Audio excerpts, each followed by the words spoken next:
May 1982, Falkland Islands. The only reason we went there was because we received an order. Perhaps the reason we went was because we were curious about the place. Or perhaps the real reason was the strange nature of war, the instinct to fill the void. No one asked why we were going or what for. They just wanted to carry out the order. No one objected to the order or the decision. We began walking toward a coordinate that wasn't even properly labeled on the map. The fierce winds of the Falkland Islands carried the smell of salt and bone across the land. My name is Corporal Daniel Hart. The sun was almost invisible due to the gray clouds. The gray clouds covered the sky, hanging over us like a thick layer trapping the sun's warmth. There were no raindrops falling to the ground, but we were all wet. As we walked toward the hill in front of us, the soldiers told us that there was an Argentine shelter inside, where people had once lived, but no one had been there for a long time. It belonged to a military unit that had not been heard from for weeks, and was believed to be living there. Only the radio was talking. But what was really strange was that the signals were continuing. There was no normal human voice coming from the radio. There was no call and no response. Just the distorted sound of the signals. As we continued walking, our footsteps sank into the mud. Our boots were getting heavier and heavier, but what was heavier was the unfamiliar feeling inside us. No one spoke because we were afraid that even our voices would disturb the place, because some places don't want to be talked about. Buried in the ground and moss, the shelter was difficult to see with the naked eye. It was as if nature had promised to forget that place. The shelter was covered with a rusty metal door. A bullet was lodged in the edge of the door, and no one had removed it. The bullet seemed frozen in place with the rust. We pushed to open the door, but it was so difficult to open that it cut our palms. As the door opened inward, it made a high-pitched sound, and then darkness. We extended our flashlight inside. The light slowly seeped in. When we first entered, nothing moved, and it was very quiet. The shelter had 3 compartments. On the left was a corridor and a dormitory. On the right was the radio room. As we moved forward, we came across a locked door. We thought there was a file room behind the door, but the reality was different. There was no file room behind the door. The moment I stepped inside, something tightened in my throat. The metallic smell in the air seemed to hide something else.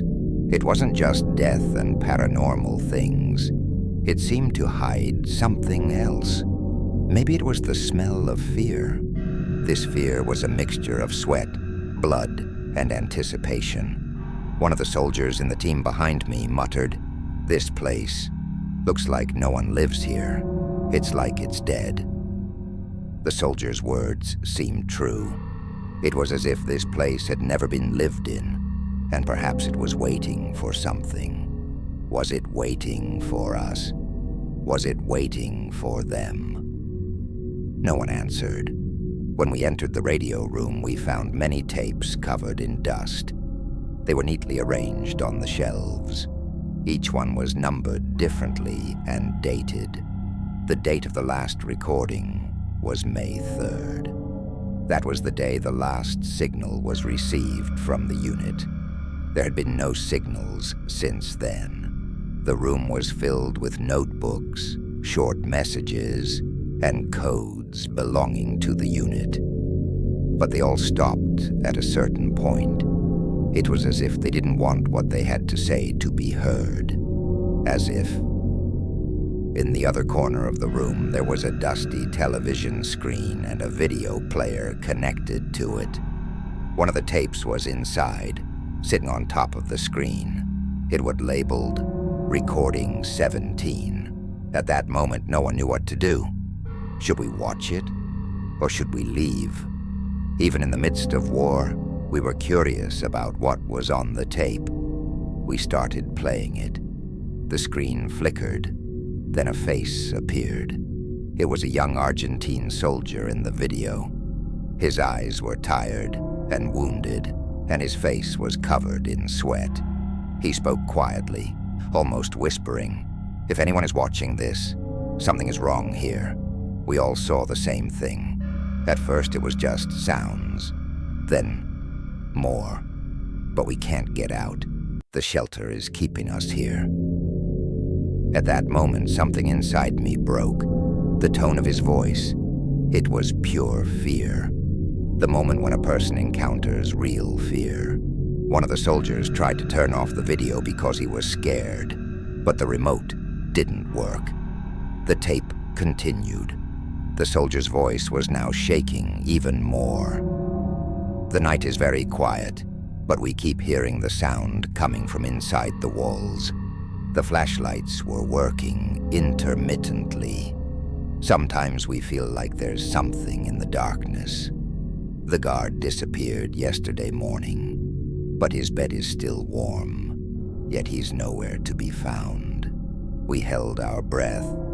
Everything in the shelter was still, but the world in the video seemed to be rotting. Then the image suddenly disappeared. As the screen went black, our flashlight flickered for a moment. Then it seemed as if something was moving in the shelter.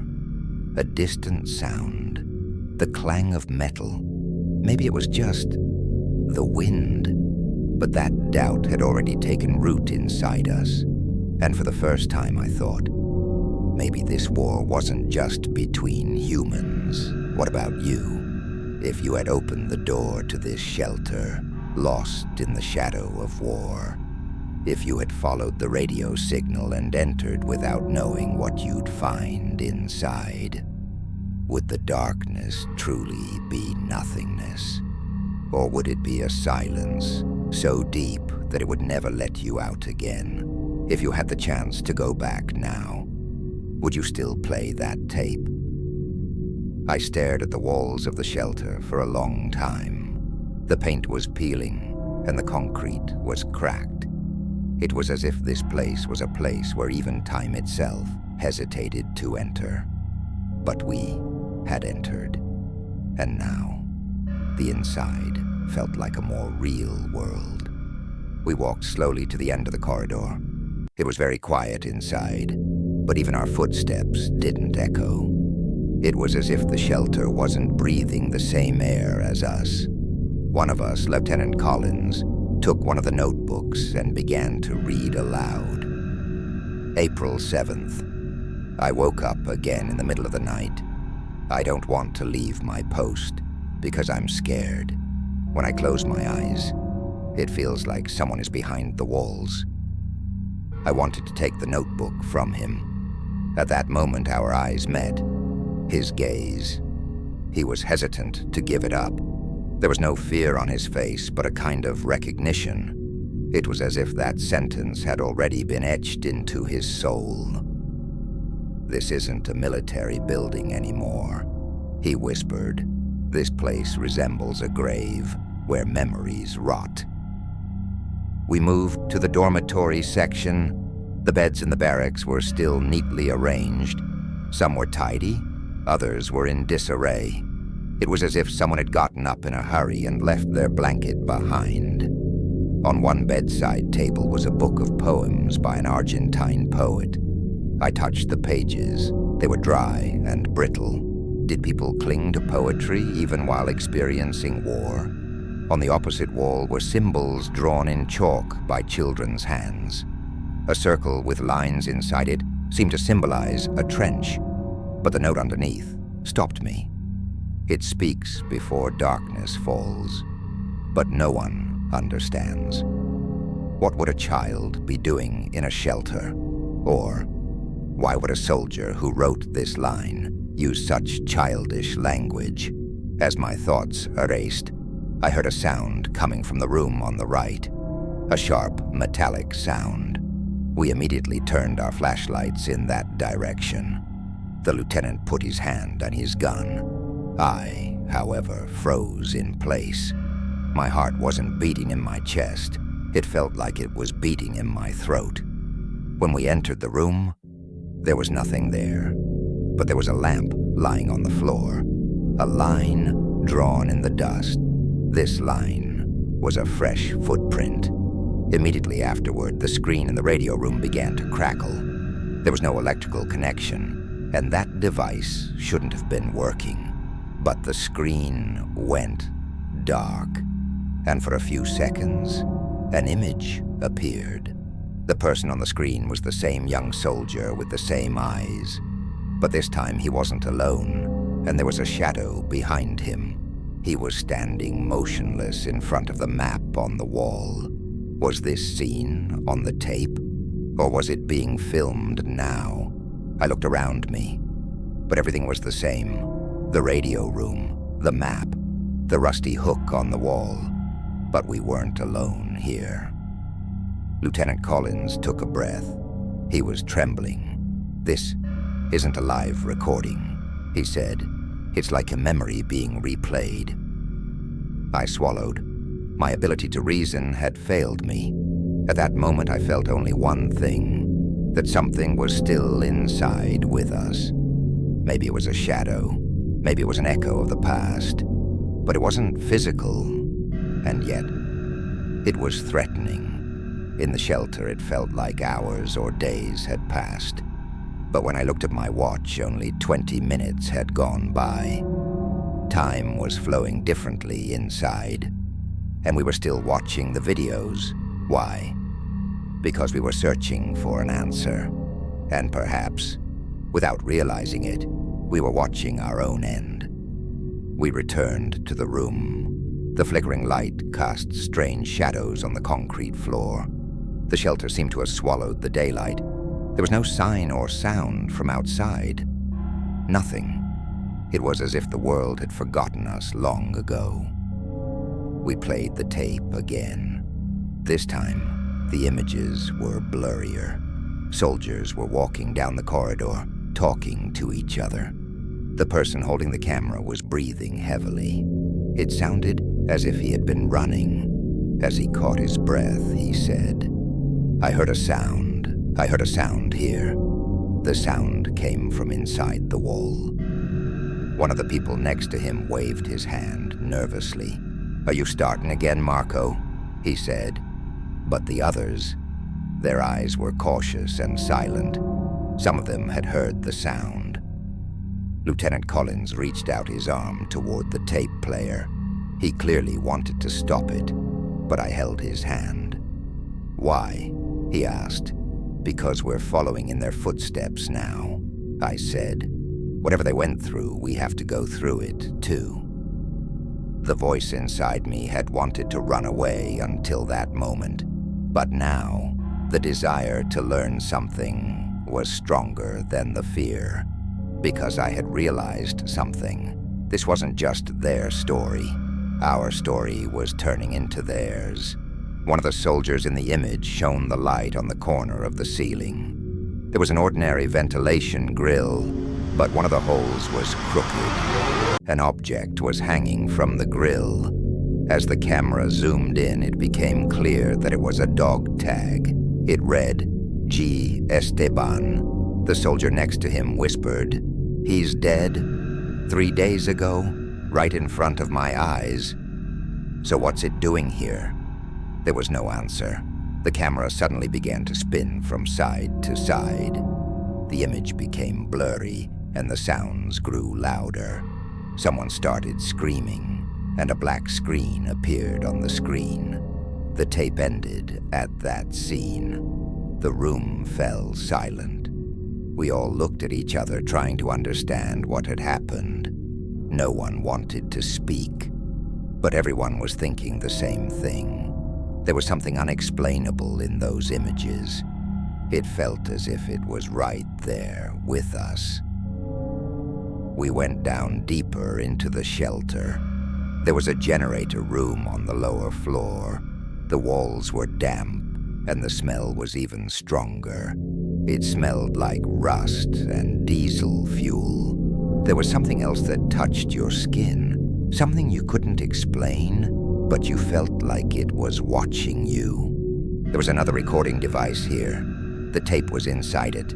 It said, "Do not open, April 11th. I noticed the date. Today, April 11th, the same date. Exactly 43 years later, on the same day. I was scared and pulled my hand back, but Collins put the tape in. This time there was no image, only a sound, the creaking of a chair and someone breathing. And then this whisper, "Get out of here. Go back immediately. Don't go under the walls. You can't hear us, but we're watching you." This voice coming from the radio. It couldn't be real. But everyone had heard it and recorded it. At that moment, we decided to leave the shelter. But as we headed toward the exit, we noticed something. We had closed the outer door, but it was open. Yet we had locked it from the inside. But now it was slightly ajar, and outside, it was darker than it should have been. I was scared and swallowed hard. My heart was beating faster with every step. This wasn't just the darkness of war. It was the echo of a forgotten scream. Perhaps those who had gone missing in the shelter were not dead after all, and were trapped here, outside of time, inside the silence. And now, we were among them. The cold Falkland wind was gently blowing inside.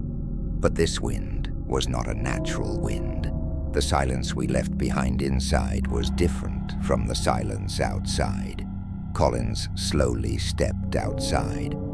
I followed him. Our third man, Webb, stayed behind us. He was putting the tapes in his bag. The ground just outside the door felt soft, as if something had been dug up and covered back over. But who had dug it? The mud from the ground stuck to our boots. Even the first steps felt heavy.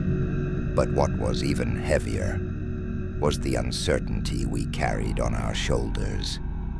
My eyes drifted toward the darkness on the mountainside. There was something standing there, like a silhouette. Collins whispered, "Is someone watching us?" Before he could answer, the silhouette suddenly disappeared. My body went cold.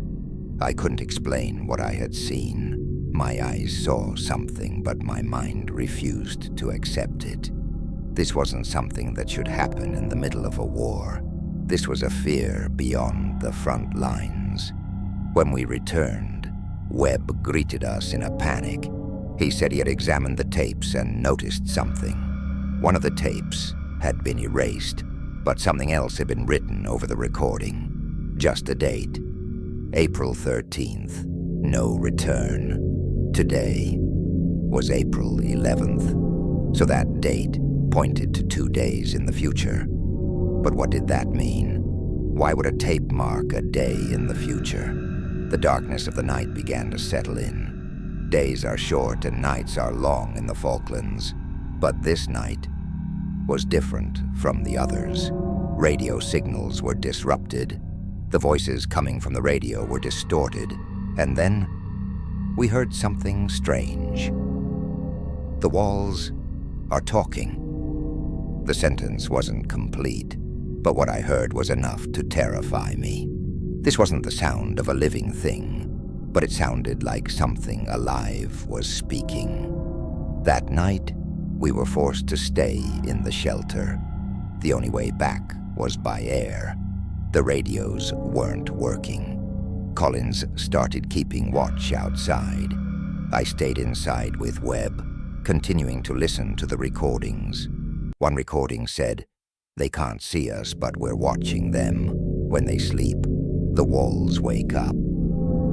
Those words sent a chill down my spine, because I knew there was nothing behind the walls, just concrete and compacted earth. But what if there was a passageway? What if there was more than just a room there? That night, time seemed to stand still, and I didn't sleep. At one point, my eyes closed, but I was suddenly awakened by a sound. It sounded like someone was digging. It was as if someone was scraping concrete with their fingernails. The sound was coming from inside the wall. Webb looked at me, but remained silent. I realized he could hear it too. Now we were all feeling the same thing. We thought the war was over, but this was the first night of a different war. If the sound of scraping comes from inside the walls when night falls, was it safer to stay asleep, or to look at where the sound was coming from? It was morning, and the sky was gray. The sun wasn't visible, or we couldn't see it. Collins came in at dawn, his face white as a sheet. His face was white as a sheet. I couldn't say anything because words were no longer enough. I counted, he said. What? We asked. The steps. Someone was pacing around the shelter all night. Each time they took 8 steps and stopped. This made me think. 8 steps. Stop. 8 more steps. Stop. Every time we approached a window, someone we couldn't see was listening to us, and the footsteps would disappear. Webb continued to analyze the tapes.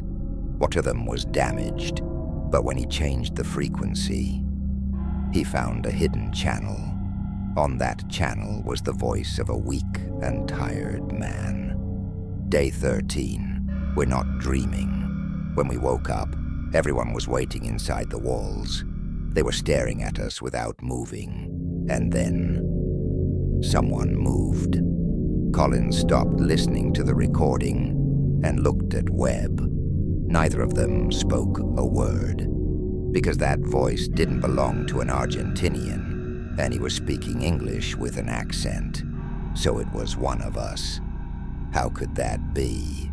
We tried to find the date of the recording, but the tape wasn't labeled. There was no one like that in our unit's inventory either. So who was this man? And what was he talking about when he said, "the thing inside the walls"? We didn't go outside until noon that day. The footprints leading to the door disappeared. It was as if someone had come and left. The worst part was that the nail marks on the wall had multiplied.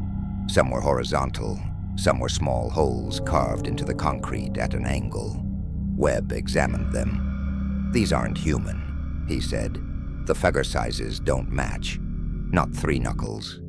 2. He fell silent. We looked at each other. None of us wanted to say it, but what had been carved that night was still there. And when morning came, they were even closer. We decided to barricade ourselves inside. We placed furniture against the door to prevent it from opening. I tried to get the radio working again, but the same voice echoed on every frequency. "Don't sleep. The walls don't sleep." Then there was a crack, and the signal cut out. Webb looked at the watch on his arm. 1 day left until April 13th, he said. The date on the tape, tomorrow. Collins jumped up immediately. "We're leaving. We can't spend the night here." But I told him to stop. If that recording is real, it's even more dangerous for us outside the shelter. Webb shook his head. Maybe they got lost trying to get out. Just then, the generator's power light in the shelter went out. Then, a faint whistle and another sound came from inside. It sounded like a child's whisper. Webb turned on his flashlight, but the light only illuminated a few meters ahead. In the corner of the wall, there was a small, wet handprint.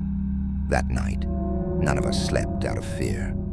Inside the shelter, time seemed to slow down. The walls weren't just concrete. They were like eyes, and we were inside them. Towards morning, we heard a scream. It wasn't a human voice. It was muffled, echoing, as if coming from deep inside, behind the walls. Collins was the first to react. He grabbed his rifle and headed outside. "Wait," I said, but it was too late. When he opened the door, there was no fog. This had never happened before. The fog came every morning and stayed all day, but now, the air was clear, silent, and eerily calm. Webb, Collins, and I all went outside. But there were no footprints, no animal sounds, no people, nothing. Then Webb stopped. "Look at the ground," he said. I bent down toward the sloping ground. In the moonlight, we saw. The ground had been dug up, as if by someone. It had collapsed downward. It was as if a void had opened up beneath it, and the ground had sucked itself inward. 3 meters ahead, the same collapse, and 3 meters further, another one. They were drawing a line, circling around the shelter. They were returning to where we had started. "It's a circle," I said. Webb's voice deepened. Was it drawn to keep us inside, or to keep something out? Collins still hadn't let go of his rifle. His fingers were on the trigger, his eyes fixed on a single point. He saw something there, but we couldn't see it. "There's someone there," he said. "No, we couldn't see anything there." "No," Webb whispered. "Only he can see it, like the soldier in the tape. It's his turn now." Collins's eyes widened. He raised his rifle and fired into the void. The gunshot tore through the night. The ground behind us, which had been shaken by the gunshot, suddenly collapsed, and a metal object emerged from beneath it. It was a small, old lid. The lid bore the stamp of the Argentine army. This lid must have been the entrance to another shelter. Or a tunnel? Webb knelt beside the lid. He put on his gloves and felt the hinges. "Rusted, but it works," he said. A voice inside me said, "Don't open it," but was staying outside safer? Webb opened the lid. A different smell than rust and dampness wafted out. It was the smell of humans, decayed, aged, and yet still alive. We shone a light inside. A staircase led downward, steep, narrow, and stretching into endless darkness. "We have to go in," I said. Whatever it is, the answer is there." Collins didn't object, because there was no one left to object. Webb nodded. "If we go down, we may not come back." I went down first, followed by Webb. With each step, the air changed. The cold concrete gave way to damp stone, then earth, and finally walls made of metal. Finally, we reached a door. There was no writing on it, but there were claw marks. These marks didn't look like human claws. They looked like something else, just like the marks on the other side.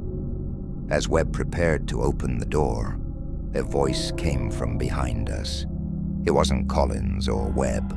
It sounded like me, but I hadn't spoken. The voice was mine. Webb took a step back. Collins didn't even turn his head. The darkness inside the door stirred, and the whispers began again.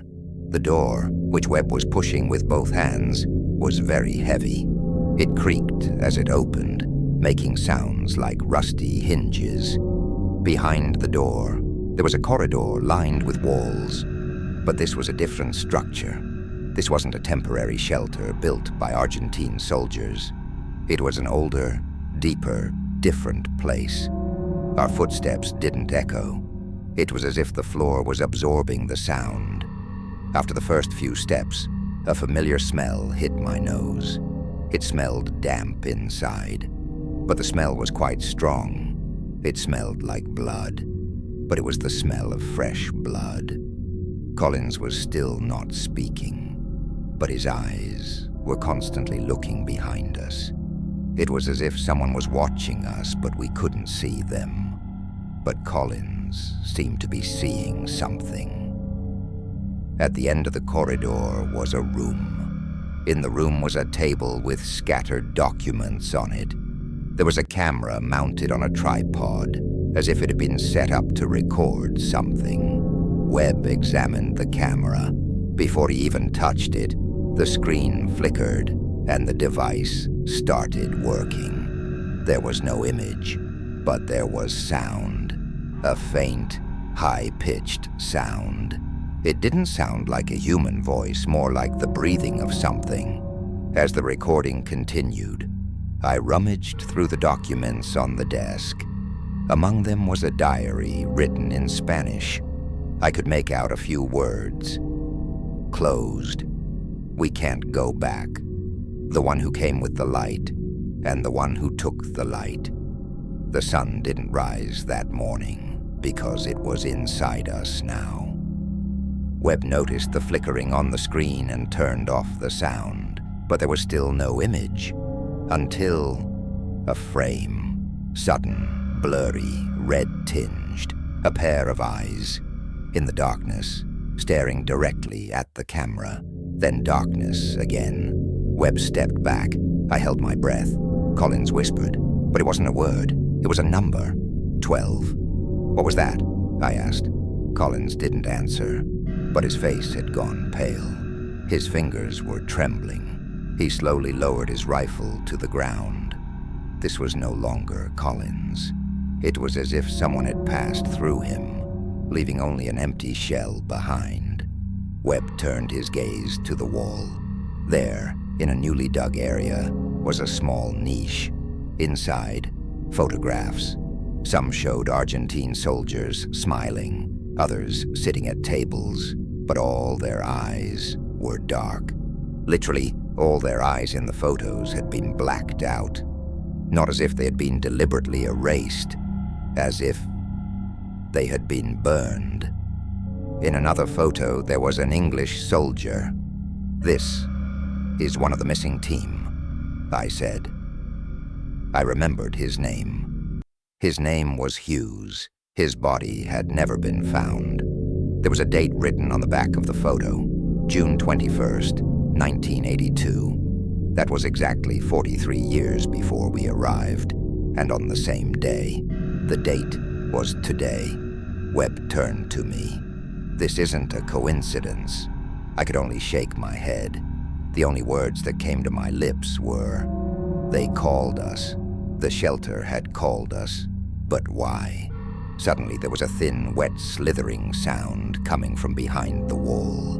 Webb pointed his gun in the direction of the sound, but we didn't think a gun would work here.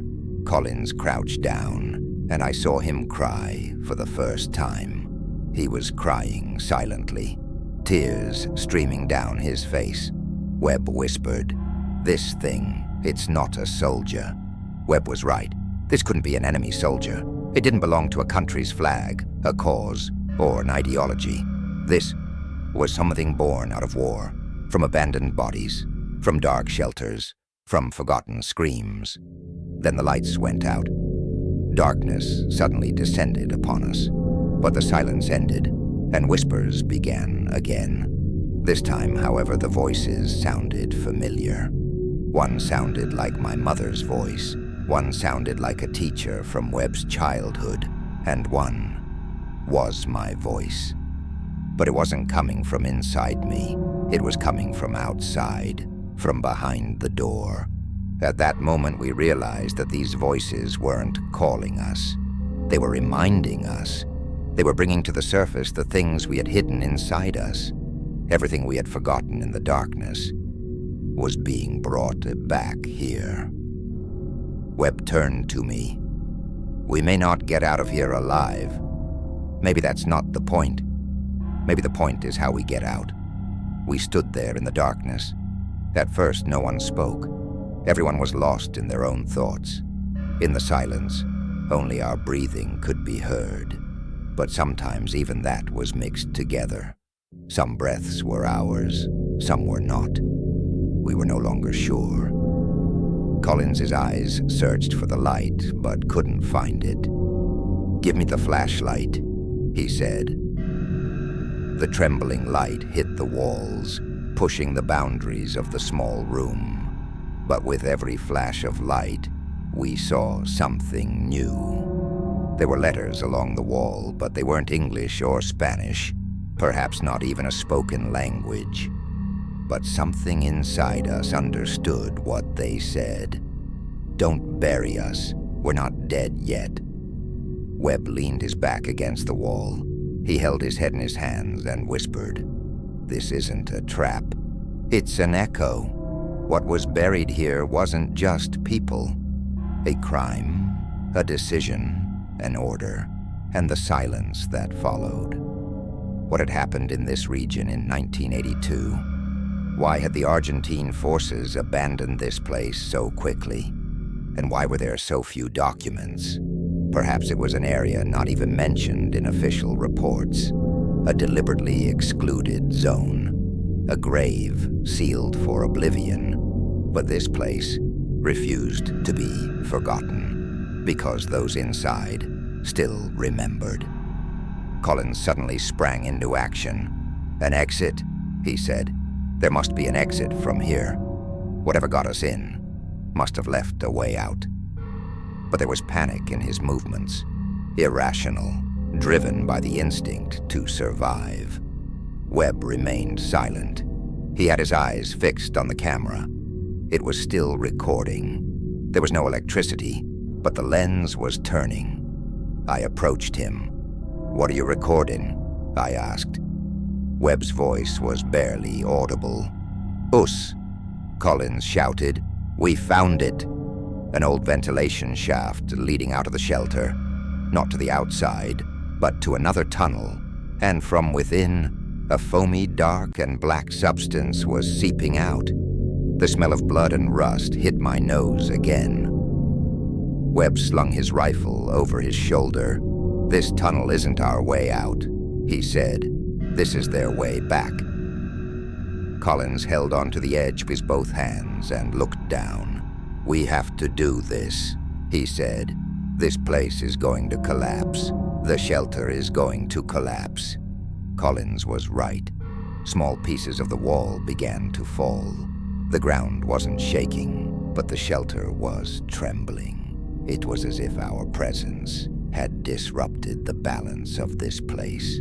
We had to make a decision. Either we would enter this unknown tunnel, or we would stay in the shelter and wait for it to collapse. But neither option was salvation.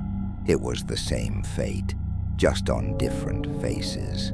At that moment, I listened to my instincts for the first time. I reached the entrance of the tunnel and looked down. There was a faint light, flickering.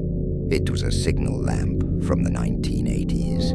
It was flickering in a special code used by a British unit. "We're alive." Webb looked more closely. "Everything we have is illogical," he said. "This light, who could be sending it?" Collins shouted, "It doesn't matter. They're alive." And he let himself fall.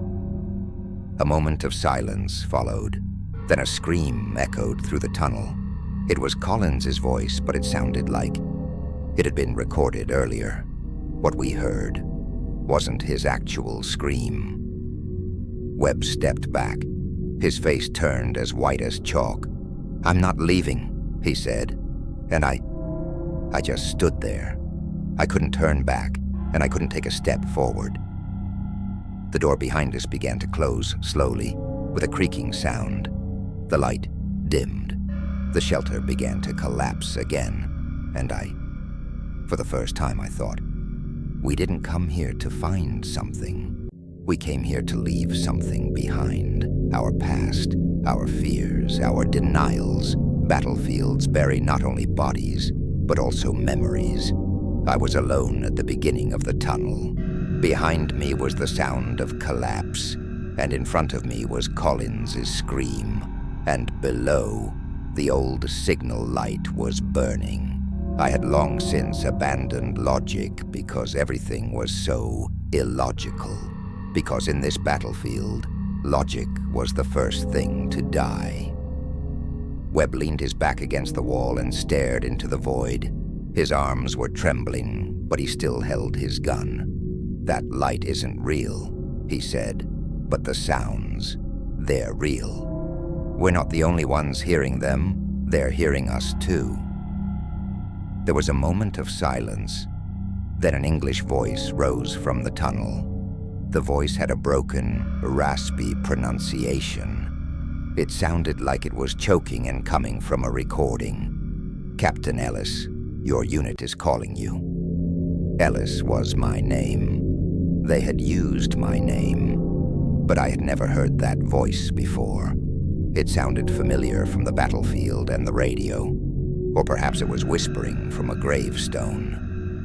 "No one else could know this," I said. Webb bowed his head. "The recordings, the images we watched in the shelter, maybe it was a call. This place holds memories, fears, orders, disobedience. We didn't come here to dig. We came here to answer for our actions." At that moment, I dropped my gun, because the gun was a burden to me and offered no way out. I slowly approached the mouth of the tunnel. The air there was different. It wasn't cold, nor was it warm. It was still, as if it weren't breathing. I stepped inside. 1, 2, 3. The walls were rotten and covered in rust. But what was interesting was that some of the rust looked fresh, as if it had just started to peel off. A sound came from deep within, but this time it wasn't a human voice. It was a metallic hum, echoes coming from the depths, like the hull of a ship abandoned after a war. But every now and then something very clear could be heard. "Have you carried out the orders, Captain?" My knees trembled. I knew who they were addressing, but I wasn't supposed to be that person. An English unit stationed here in 1982. They had entered a restricted zone without permission. The war was over, but they were still fighting. Disobedience and a decision, and then the silence. And now, this shelter still held them accountable. And we were caught in the echo of that decision. I reached the area where the light was. There was a signal box with no power connection, yet the light was flickering, and in front of it, there was Collins's boot, but only one of them was there.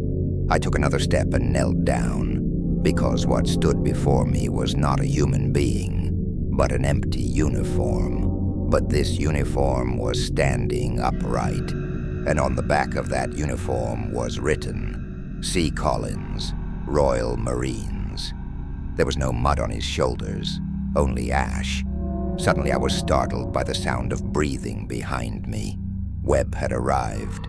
He looked not at me, but at the light. "This is not a court," he said. "This is a swearing-in ceremony. Those who remain inside entered here on a mission.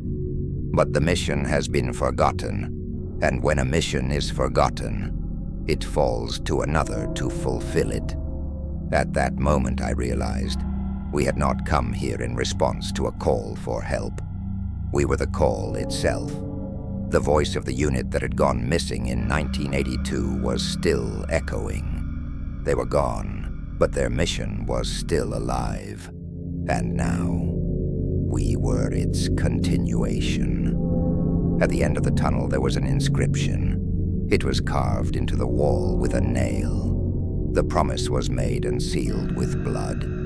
Now it is repeated so that it will not be forgotten. I reached out my hand toward the writing.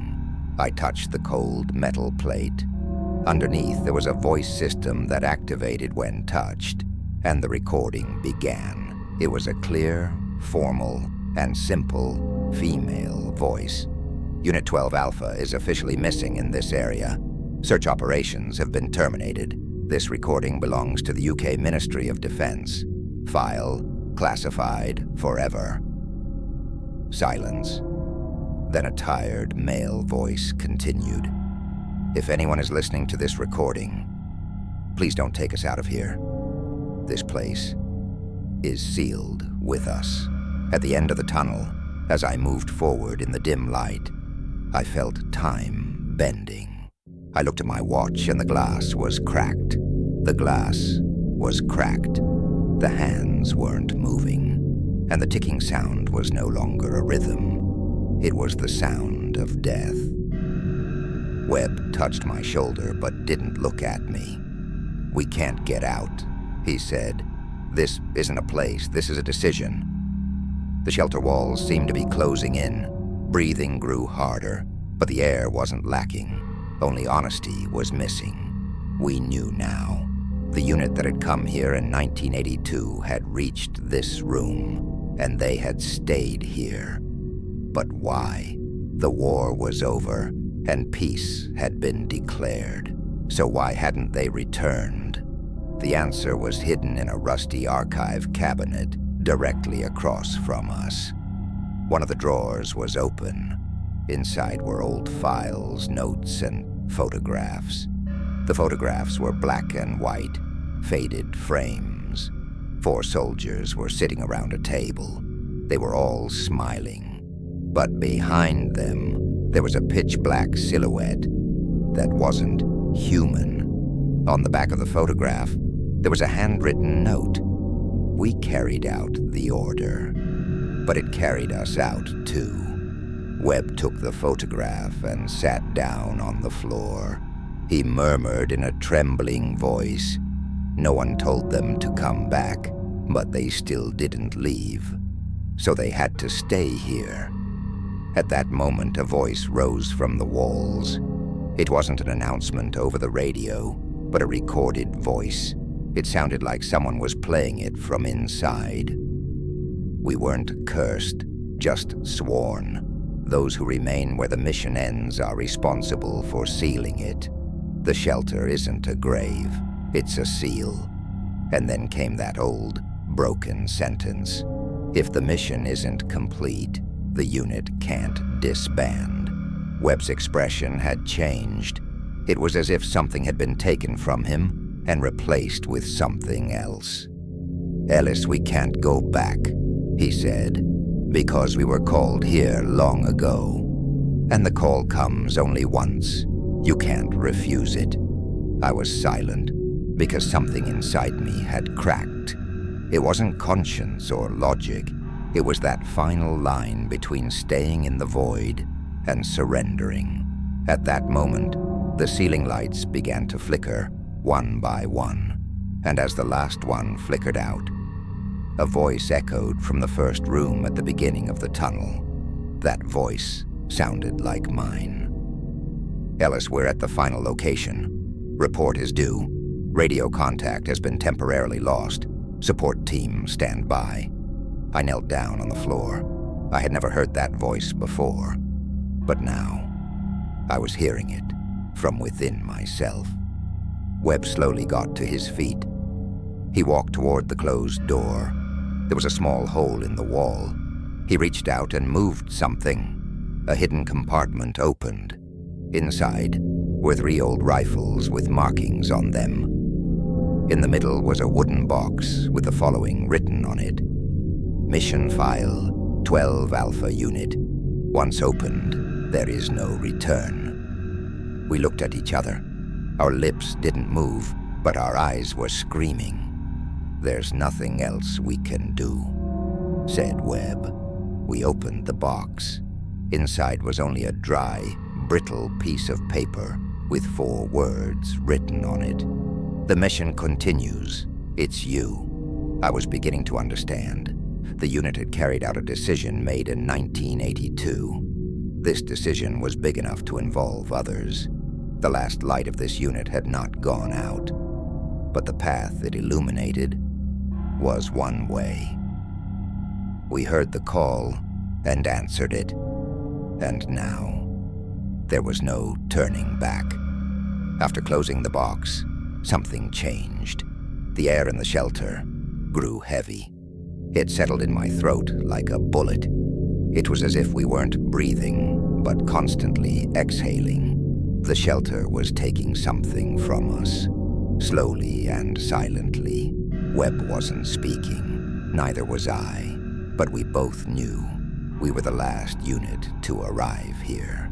I turned the radio back on. and there was no signal. There was only static on an empty frequency. But when you listened closely to that static, there was something there. A whisper, like a breath coming from behind the wall. An order, a weight. I pressed my ear against the metal surface and heard a voice, soft but cold. They couldn't finish. Now it's your turn. Ellis. He said my name. No recording device could have known that. Suddenly the door behind us closed on its own. The thought of escaping vanished. Webb turned around. It started, he said. We don't even know what started, I shouted. But I already knew. Our arrival here wasn't a mission. It was a transformation. There was now the echo of footsteps in the shelter. It wasn't a presence. It was a trace. As if every soldier who had passed through here had imprinted their footsteps on these walls forever. And now they were walking. The footsteps were multiplying at the same pace, at the same rhythm. This was the sound of a long-dead unit. Webb put his hands in his pockets. He pulled out a small old compass. It was my grandfather's, he said. He used it in Normandy during World War II. It never once lost its direction. He smiled. He showed me the compass. The needle was spinning wildly, north, south, east, west, all at once. This isn't a place, he said. There's no direction, no way out. We were underground, but the feeling was deeper, as if we'd been pushed outside of time, as if we weren't just in the same place as those who'd gone missing in 1982, but in the same sentence, at the same time. A void began to grow inside me. Something was slipping away from me. My identity, my name. Perhaps I only had the right to know why I was here. I turned to Webb. What will we do? He didn't look at me, and only whispered, we will complete it. A new opening appeared on the wall, but it hadn't been there a moment ago. But now, it was like a dark passageway. A light was shining through it. Yellow, but not warm. Ice cold. The words from the Unity file came to mind. Once opened, there is no going back. Webb started walking. He turned around for a moment. Not so they'll forget us, but so they'll remember. And he stepped into the passageway. Then it was my turn. I closed my eyes. I took a deep breath and searched my mind. What was my name? Ellis. What was my mission? Not to forget, not to close, to complete. I stepped inside, and the door closed behind me. The last light in the shelter went out.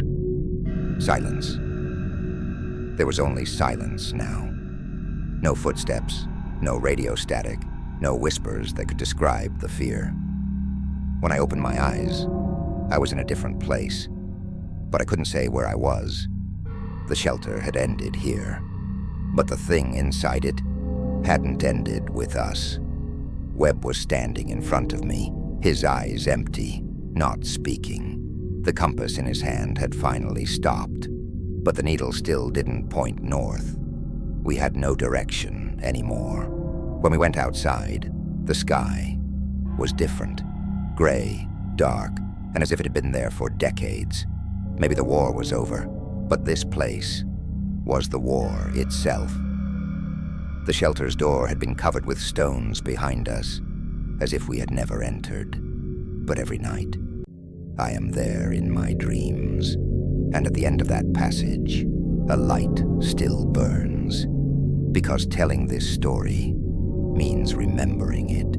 It means remembering not those who were lost, but those who were forgotten. Perhaps no history book will ever record this file.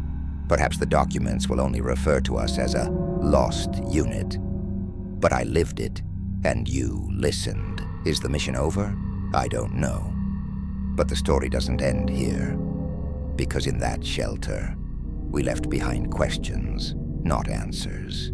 Perhaps some questions are not meant to be asked, but to be carried with us.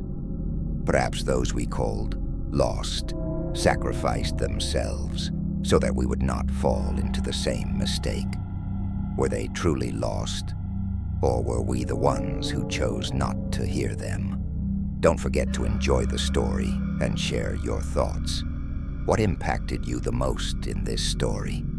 And if you hear a voice in the darkness, would you want to return or to complete it? The choice is yours.